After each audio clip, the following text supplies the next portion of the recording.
Hey everybody, this is Mr. Ainsworth, and we are going to get into another lesson here on Vertex Form, but this time in lesson 7, we are going to go from standard to Vertex Form.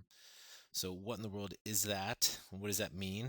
And what do we have to do? So it's going to be divided up in two parts here. Part 1 is going to have a positive lead coefficient. That's when A equals 1. Positive 1 in this case. So I'm talking about the lead coefficient here, or let me get real specific here. Standard form, well, that's y equals a times x squared plus bx plus c. Vertex form, well, that's y equals a a times the quantity x minus h squared plus k. We got to figure out how to get from one to the other, okay, from standard form to vertex form. So we can graph it by seeing the vertex and using what are called the parent values of the parent function. All right, we're going to start off with a lead coefficient a equals 1. And as we already know, it opens up. We know what this parent function looks like, so let's review that first. And then we're going to apply it to this offspring right here, which has the same lead coefficient, a equals 1 right here, which means it's going to have the same shape as a parent, but the vertex is going to be shifted from the origin somewhere else. All right, so let's review the parent values of y equals x squared. Let's start off with the domain, which is a set of x values from -3 to 3. So we can plot some points, and so we can take a look at the shape of it by looking at its points. On this right here, this parent function is y equals x squared, so pretty simple. We just have to square the x values. -3 squared is -3 times -3, which is 9. -2 squared, -2 times -2, which is +4. -1 squared is 1. By the way, notice the parentheses here. Uh, Parentheses matter, so make sure you're writing it correctly here. You gotta when you take a negative number to a power, you gotta have parentheses. 0 squared is 0. 1 squared is 1. 2 squared is 4. 3 squared is 9. Okay, what does this mean? Well, what we're going to do is we're going to go left 3 up 9.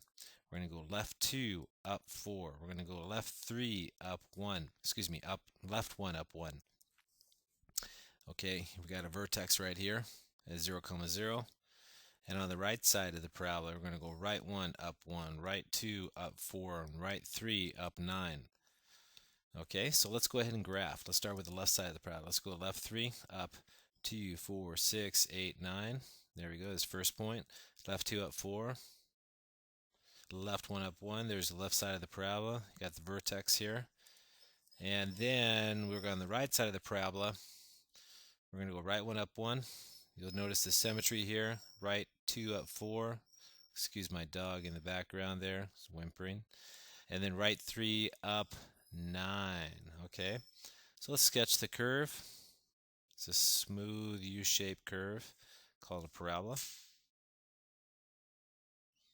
Parabolas get wider as they get taller. All right. These are called the parent values. And most of you guys already have them memorized. All right. We're going to go right 1 up 1, right 2 up 4, right 3 up 9. This offspring here acts just like the parent. It has the same shape. So when I say it behaves like it, I'm talking about the shape of it, okay? The way it increases from left to right. So when I talk about the shape, I'm talking about how the y values compared to the x values are, okay? So the question is, how do you get this function? Let's just bring it down here. How do you get this function in what's called standard form? This is standard. All right, to vertex form. And as you guys know, what that looks like, y equals a times x minus h squared plus k. So how do you do that? Well, what I want you guys to do is take out your notes on completing the square. Complete the square. It's section 6.8, so pause the video and take that out. Because what we're going to do is we're going to factor this and get it in vertex form. And right now it's not factorable. I have no idea what two numbers multiply to 4 and add to -2. There's none exist, okay, that are integral or integers. So take out your notes on completing the square, have them side by side with this. In our class, it's section 6.8. Here we go. Let's write the function over here. Y equals x squared minus 4, excuse me, minus 2 minus 2x plus 4. If you're looking at your notes, the first thing we do is we get the constant on the other side. So in red, you're going to see me do that. I'm going to subtract 4 because it's right here, 4 is being added, so it's positive. And the opposite of a plus 4 is a minus 4. So we get that constant on the other side, just like we did in our lesson 6-8. So we have y minus 4 is equal to x squared minus 2x here. And at this point, we want to complete the square. Got to make sure that the lead coefficient is 1. So let's check that. Ooh, it is. I already stated that. A equals 1. That's called the lead coefficient. Lead coefficient, which is A in this case, is 1. So we can complete the square. So we take a look at our middle term, or our middle coefficient, which is negative 2. We're going to take b divided by 2 and square it. So for us, it's negative 2 right here. So negative 2 divided by 2, well, that's negative 1. Negative 1 squared, well, that's 1. Okay, so what we're going to do is we're going to add that to both sides. Okay, so let me redo this something here. Y minus 4 plus blank equals x squared minus 2x plus blank, right? We're going to complete the square, and we're going to add it to both sides. Okay, we're going to add the 1 to both sides. So we're going to add it on the left. We're going to add it on the right. Okay, so simplifying a little bit, we got minus 4 plus 1, or 1 minus 4, which is negative 3. So we have y minus 3 here. What two numbers multiply to 1 and add to negative 2? Let's play the factor game again. What two numbers multiply to 1 and add to negative 2? And they are negative 1 and negative 1. Negative 1 times negative 1 is 1. Negative 1 plus negative 1 is negative 2. So I'm going to split the middle term. Negative 2x is the same thing as a negative x plus a negative x. So we're going to split it right here and do factor by grouping.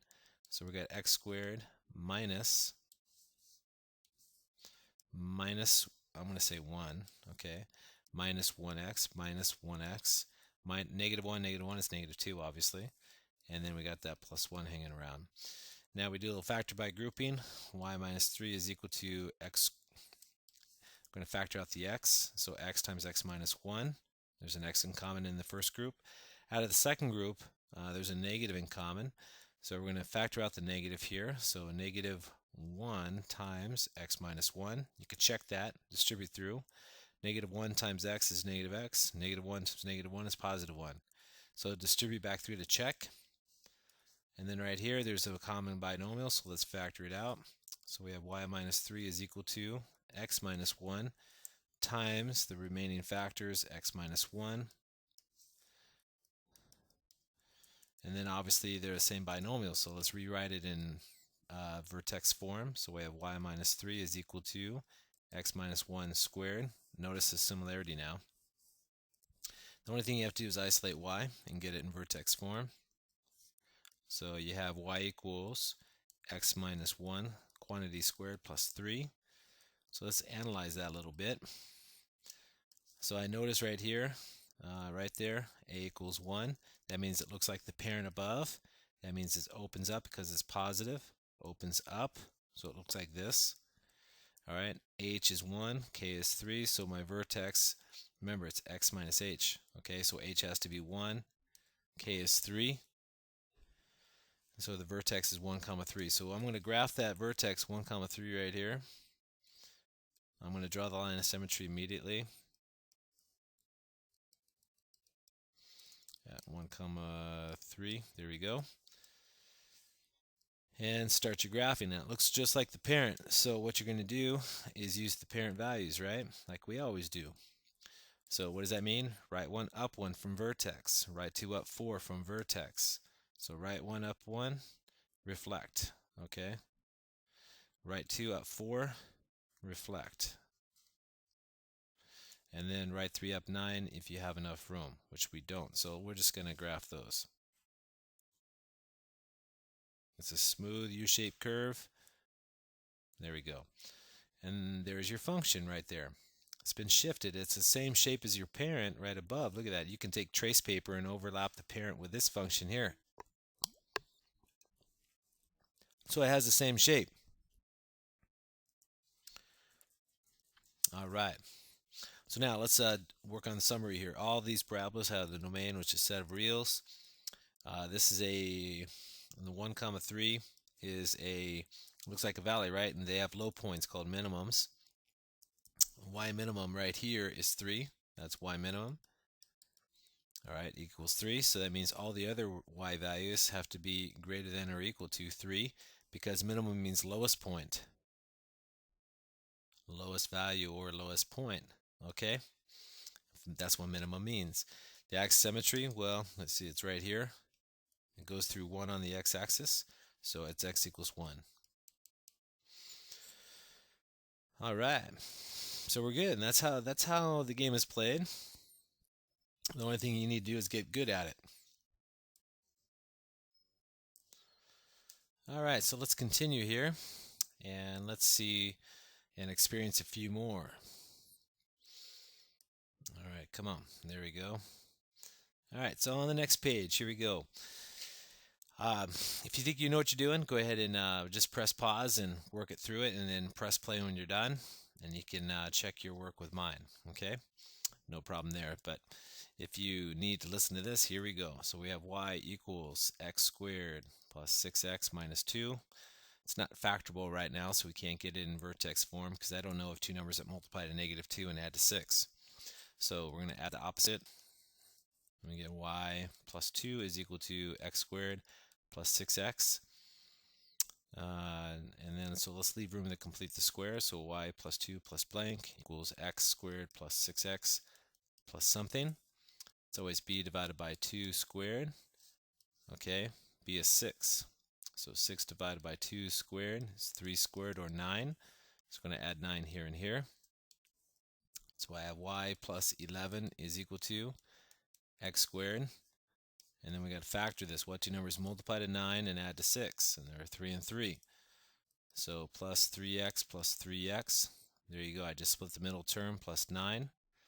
So you have y plus 11 is equal to x squared. Excuse me, I got to factor by grouping. So factor out the x. Factor out the 3. Continue your factoring. Factor out the common binomial, x plus 3. See it right here. Here's your common binomial. Multiply it by the remaining factors, which is x plus 3. They're always the same. So you have y plus 11 is equal to x plus 3 squared. Subtract 11. And y equals the quantity of x plus 3 squared minus 11. This time, this is the same as x minus a negative 3 right here. That's the same as x plus 3. So h is negative. So it's negative 3 comma negative 11. Right here, a equals 1, so it opens up. Okay, so here we go. Let's plot negative 3, 11, negative 11. So left 3, down 11. Okay, so that's negative 3 comma negative 11. There's your vertex. Draw the line of symmetry immediately to help you use symmetry to reflect the points. We're going to go right 1 up 1 from the vertex, right 2 up 4 from the vertex, and then right 3 up 9, and then reflect. So reflect here, reflect there, and then reflect here. Okay? So, and then you just draw your parabola from there. Make sure it goes through the vertex there. Ooh, getting a little squiggly there. Okay, there we go. Remember, they get wider as they get taller. There we go. Looks pretty good. The domain, all reals, just like all parabolas, open up and down. The min y value, this is y minimum. So y minimum equals negative 11. So all the y values are above that, so greater than or equal to negative 11. Axis symmetry goes through negative 3, so x equals negative 3 for your axis symmetry. Vertex, already wrote it down, negative 3 comma negative 11. And it's a minimum. There we go. That's all there is to it. All right, next one. Pause the video, give it a shot.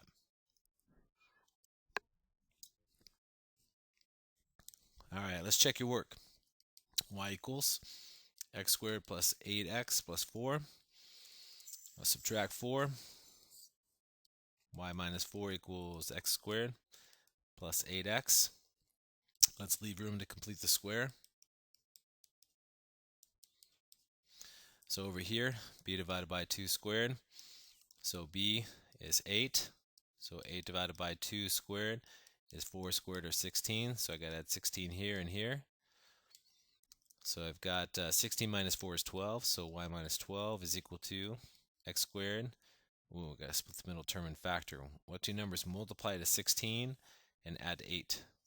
Well, how about 4 and 4? It's right here.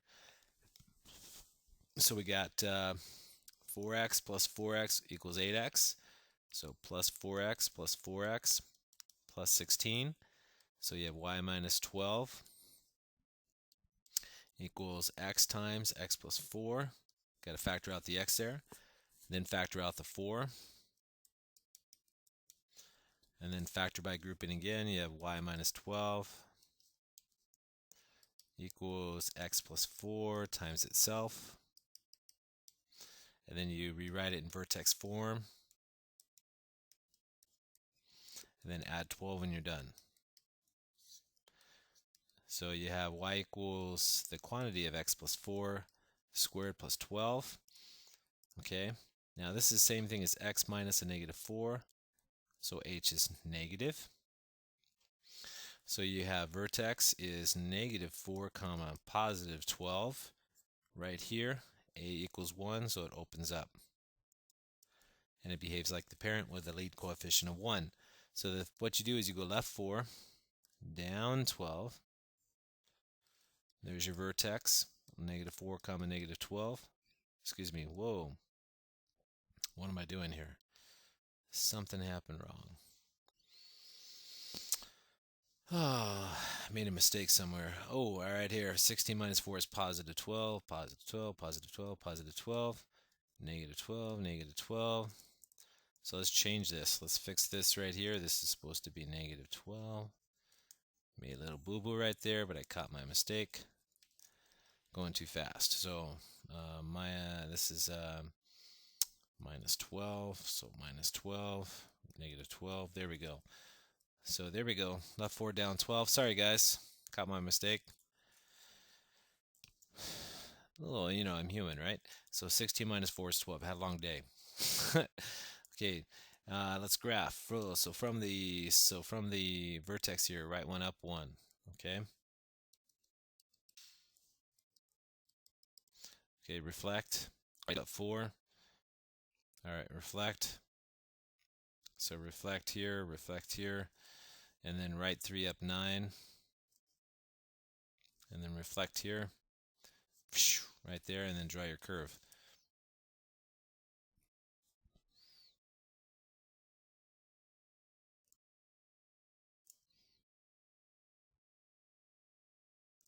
Ooh, getting a little crazy right there. Okay, probably not wiggly. Okay, domain all reals, y minimum equals negative 12. So that means all the other y values, the range, which is a set of y values, is greater than or equal to negative 12. Axis symmetry goes through negative 4. So x equals negative 4, vertex, negative 4, negative 12. It's obviously a min because it looks like a valley. They have low points called minimums. And that's how you do it, guys. All right. Now the only thing we need to do is make the lead coefficient negative. So let's revisit the second parent.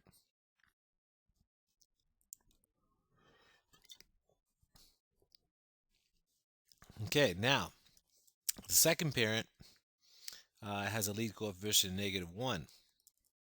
That's called a lead coefficient, as you guys already know. This is nothing new. When that happens, I already know from prior work that it opens down, not up. So we're going to have to redraw the x-axis here because I forgot to change the graph. Okay, because I know this opens down and not up. Let's take the domain. Okay, from negative 3 to 3. So let's do that. And don't work ahead because I'm going to have to change the axis here. I'm going to have to shift it up because this thing opens down, not up. So here we go. Watch this. Be careful here. Negative of negative 3 squared.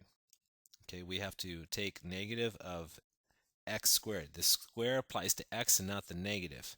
You got to square x first, then make it negative. So if you square negative 3, you get 9. Make it negative, you get negative 9. Ooh, they were negative. That's why they shift down. This is left 3, down 9. Negative of negative 2 squared. You got to square the negative 2 to get 4. Make it negative. Negative 4. Negative of negative 1 squared. You got to square the negative 1. 1. Make it negative. Negative of 0 squared is 0. Negative of 1 squared. Well, you got to square the 1 to get 1. Make it negative. The square does not apply to the negative because it's not inside parentheses. Negative of 2 squared is negative 4. Negative of 3 squared, negative 9. So what does this mean? It means left 3, down 9. Left 2, down 4. Left 1, down 1. On the right side, right 1, down 1. Right 2, down 4. Right 3, down 9. I refer to these as your parent values. Any function that has a lead coefficient of negative 1 acts like this and behaves like this and has the same shape. That's what I mean by it. So let's regraph the x-axis here, and let's put it up here.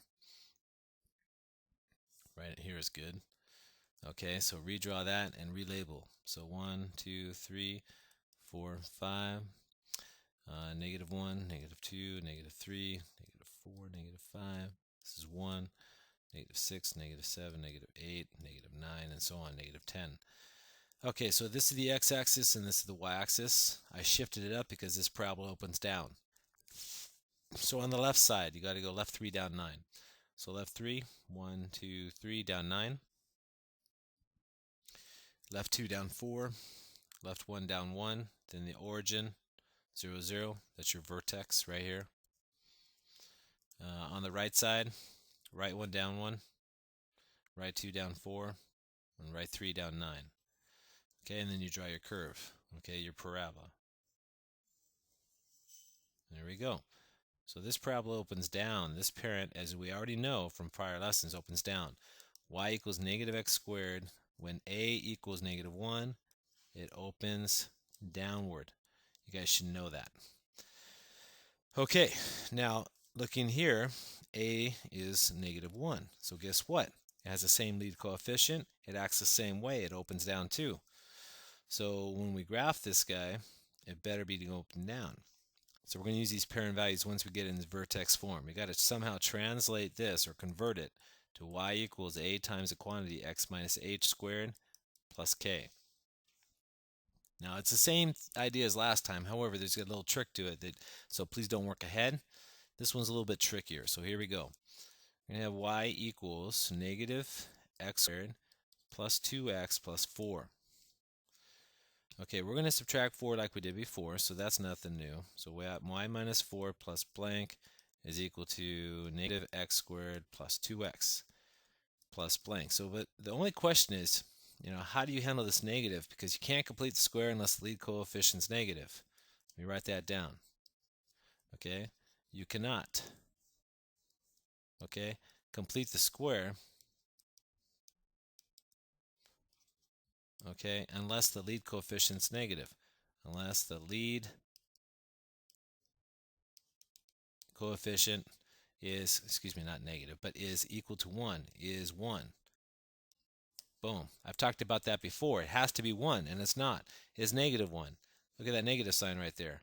So what you guys have to do is you have to factor out the negative. So we have y minus 4 plus something equals negative of something here. So when you factor out the negative, the signs change. Okay, negative times x squared gives you negative x squared. Negative times the negative 2x gives you a positive 2x. So when you factor out the negative, you got to change the signs of the terms. It goes from negative to positive, positive to negative. Now we got to figure out what we're going to add here. Okay, so don't work ahead. This involves something new. So we're going to take b, which is negative 2. We're going to take b divided by 2, and we're going to square it. So you're going to take negative 2 divided by 2 squared, which is negative 1 squared, or 1. So I'm going to put a 1 here, but not here. The reason why is because this 1 right here, it looks like we added 1, but in reality, this 1 is being affected by the negative. So in reality here, we really added a negative 1. Negative times a positive is a negative. Let's think about this. A negative 1 times 1 is a negative 1. So when we complete the square to make it factorable, okay, that's cool. We can factor it now. But in reality, we added a -1, so I need to add a -1 here. See? You got to really understand that. We add 1 to complete the square to make it factorable, but in reality, it's being affected by the negative. So a negative times a positive negative. We really added on the right side -1. So you got to do the same thing on the left side. So a -4 and a -1 is -5. So we have y minus 5 is equal to all of this. Now we got to figure out what two numbers multiply to 1 and add to 2. Excuse me, add to -2. So what two numbers multiply to 1 and add -2? Well, how about -1 and -1? -1x and -1x is -2x. Negative times a negative is a positive. So we're going to split the middle term again like we always do. So x squared minus 1x minus 1x plus 1. Split the middle term, do a little factor by grouping. So we have negative of, now here's the first group. We got to factor out there, and then we got to factor something out here. So x is in common, so factor it out. Negative right here, this term is negative, so you got to factor out the -1. -1 times x is -1x. -1 times -1 is +1. The common binomial is x minus 1, so factor that out. So you have y minus 5 is equal to negative of x minus 1. There's the common binomial right there, times the remaining terms, x minus 1 right here. At this point, you don't need the outside or the second set of parentheses, so you drop them. So you have y minus 5 is equal to negative of x minus 1 to the second power. Notice I just brought the negative down, and I rewrote the two binomials as one binomial squared. We're almost in vertex form right now, so we just have to add the 5 and finish.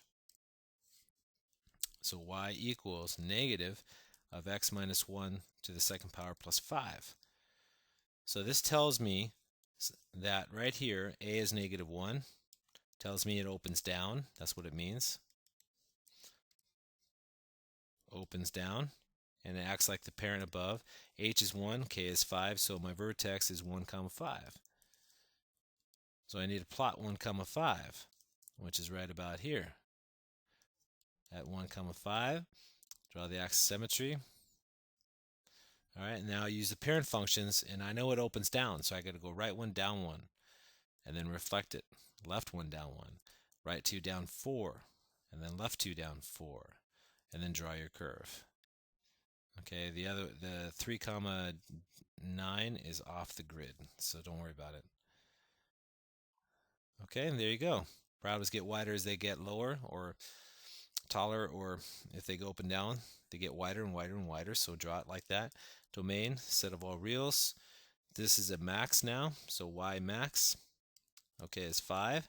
That means all the other y values have to be less than or equal to it, because this is a max now.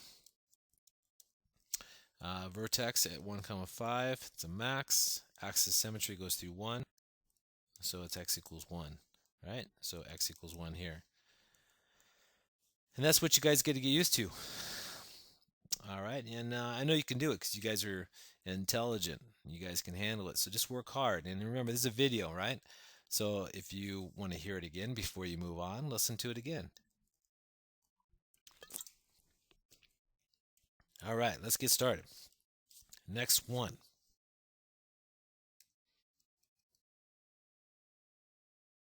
Okay, here we go. One more time. If you think you have it, press pause and try it, and then when you're ready, press play again and listen to the solution. Here we go. So we're going to have y equals negative x squared plus 6x minus 2. Add the 2 and get it on the other side. And you get y plus 2 is equal to negative x squared plus 6x. I'm going to have to factor out a negative like I did earlier. So let's do that. When you factor out a negative, the signs change. Because a negative times a positive is a negative. A negative is a positive. Okay? So, I forgot the room right there. So let me rewrite this one here. Hang on. No, let me clean this up. Make it a little bit better. Y plus 2 plus blank, right? So what do we add here? So b divided by 2 quantity squared. B here is -6. -6 divided by 2 is -3. If you square that, you get 9. So I'm going to add 9 here to make it factorable, but keep in mind This 9 is being affected by the negative. So really, I added a negative 9. Negative 1 times 9 is negative 9. So add a negative 9 here. Now simplify. 2 minus 9 is 7, negative 7. So y minus 7 is equal to something. So we got to factor this guy. So what two numbers multiply to 9 and add to negative 6?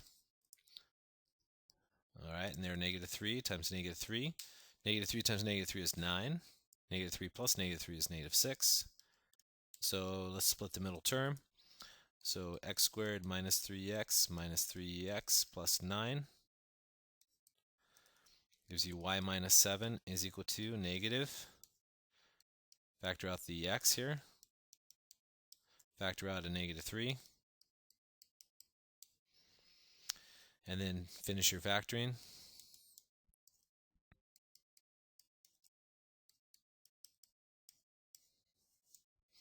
If you don't know what I did, I just factored out the common binomial, multiplied it by the remaining terms here. There we go. And then rewrite it in vertex form. So y minus 7 equals the negative of x minus 3 squared. Get it in vertex form. And we have y is equal to negative of x minus 3 squared plus 7. Right here, a equals negative 1, opens down. H is 3, k is 7, so vertex 3 comma 7. So right 3 up 7.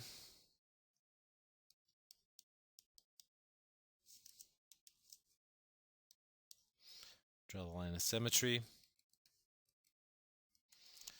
And then start your graphing. So it opens down, so right 1 down 1, right 2 down 4, right 3 down 9. Okay, reflect, okay, reflect here, and reflect here.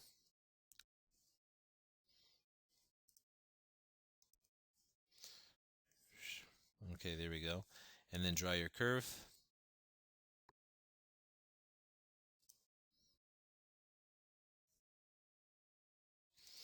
Domain, all reals. This is a max. So y max is 7. So all y values have to be less than or equal to 7 because it's a max. The axis symmetry is x equals 3 because it goes through 3. So x equals 3. It's a max, and vertex 3 comma 7. That's all there is to it, guys. Just got to get good. Practice. Let's do one more. Okay? Pause the video and give it a shot.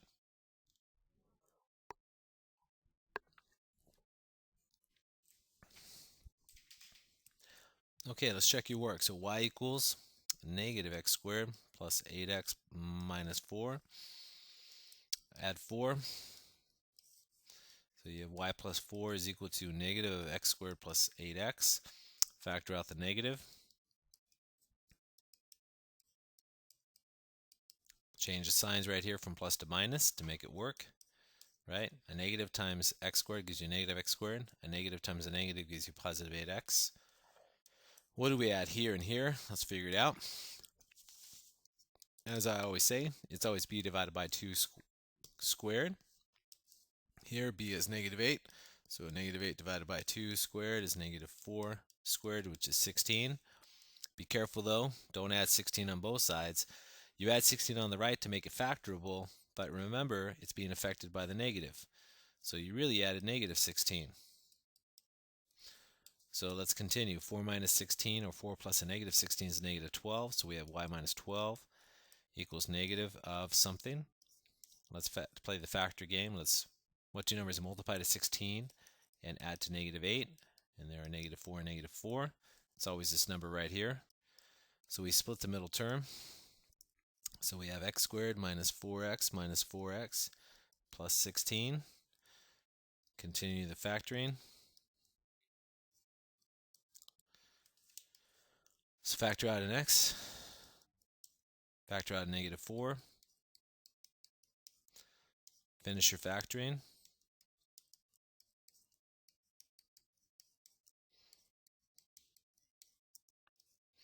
All right, and rewrite in vertex form.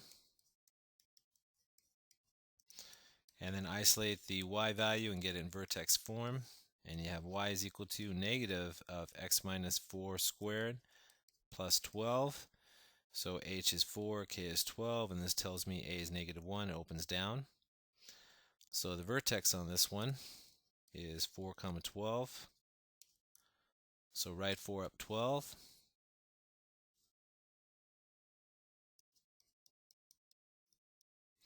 All right, and then access symmetry at 4. Why? Because it goes through 4.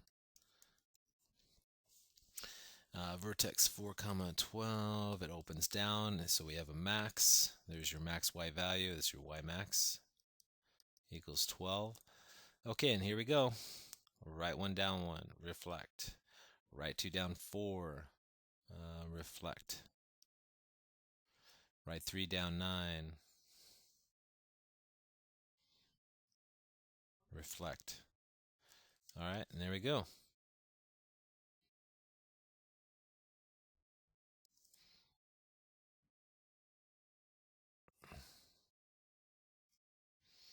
All right, domain, all reals, range, it's a y max, right? So y has to be less than or equal to 12. And that's all there is to it, guys. You got to practice more than this, though, so that's why you have homework. So get on that I gave you, and I'll see you in my next lesson. It's Mr. Ainsworth signing off. Bye-bye now.